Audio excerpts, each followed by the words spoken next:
Suite aux annonces du président la semaine dernière pour lutter contre le séparatisme islamiste. Samuel Grzybowski, bonjour, merci beaucoup d'être avec nous sur CNews. Vous êtes fondateur de l'association Coexister.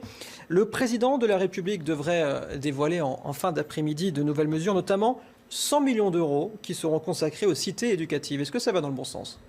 Globalement, je pense qu'on peut dire clairement que ce qui se fait depuis ce discours va dans le bon sens. Est-ce que ça va suffisamment loin ? Je ne pense pas. Je pense qu'on peut faire beaucoup plus.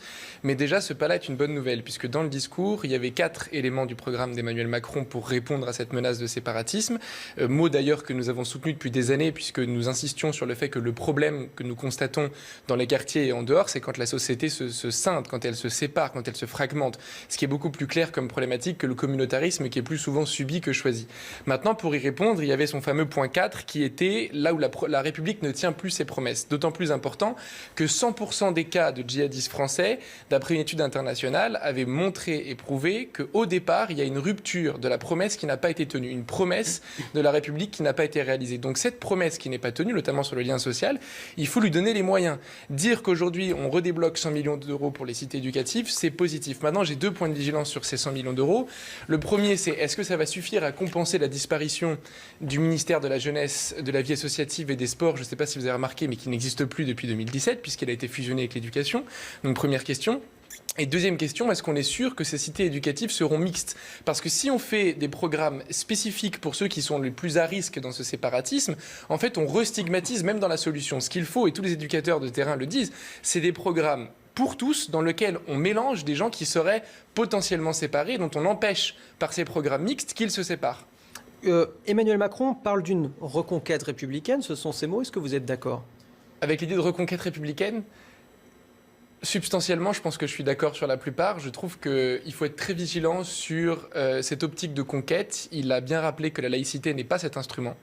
Il a dit que si reconquête il doit y avoir, c'est une question de civilité. Et ça, je pense que c'est important de se le redire. C'est pas le but de la laïcité que de faire une conquête. Et quand on fait cette conquête, il y a maintenant un débat sur quelle est la menace et comment est-ce qu'on y répond. Et c'est là où je pense qu'on va diverger dans l'immense famille des acteurs qui sont d'accord pour dire qu'il faut lutter contre ce séparatisme et surtout à terme qu'il faut lutter face à la violence. Et donc je pense que c'est là où au cas par cas, il faudrait voir est-ce qu'ici il y a une menace ou pas. Par exemple, je pense que on peut se méfier parfois de certaines pratiques musulmanes ou d'un conservatisme qui nous inquiète, mais qui existe sous plein d'autres formes et qui n'est pas forcément une menace. Et à d'autres endroits, il y a des menaces qu'on ne voit pas parce qu'elles sont dissimulées et cachées. Donc je pense qu'il faut être précis parce que les dommages collatéraux peuvent être nombreux.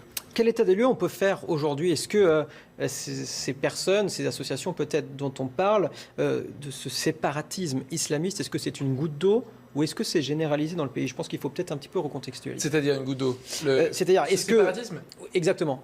Dont Emmanuel Macron a essayé de faire le bilan là, dans Exactement. son discours. Je crois que ce qu'il faut quand même voir très clairement, c'est que le terreau sur lequel tous ces mécanismes de séparatisme avec différents niveaux d'intensité s'organisent, que ce soit simplement le fait de se replier sur sa communauté, le fait de se désengager de la vie citoyenne, comme le fait d'appeler de plus à voter, le fait de vivre en vase clos ou le fait de passer à la violence, tous ces mécanismes-là ont un terreau d'origine pour moi qui est, et on le constate en tant qu'éducateur, qui est l'exclusion. Donc la première chose pour empêcher que ce soit possible de fleurir pour ces discours, c'est de lutter contre l'exclusion. Et donc l'état des lieux aujourd'hui, c'est de repromouvoir des politiques d'inclusion à travers le monde associatif, à travers l'éducation populaire, à travers aussi l'égalité dans le discours.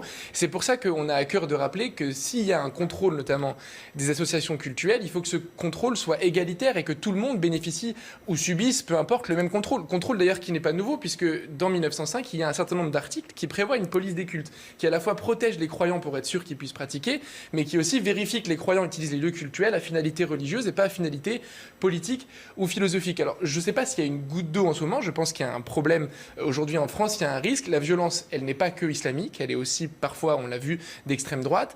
Et le communautarisme non plus n'est pas que musulman. Donc, il faut être égalitaire dans la solution et égalitaire dans la réponse au problème.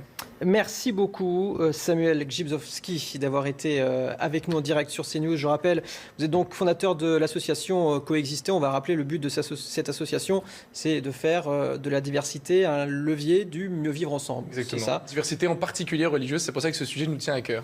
Merci beaucoup Samuel Grzybowski d'avoir été avec nous sur CNews.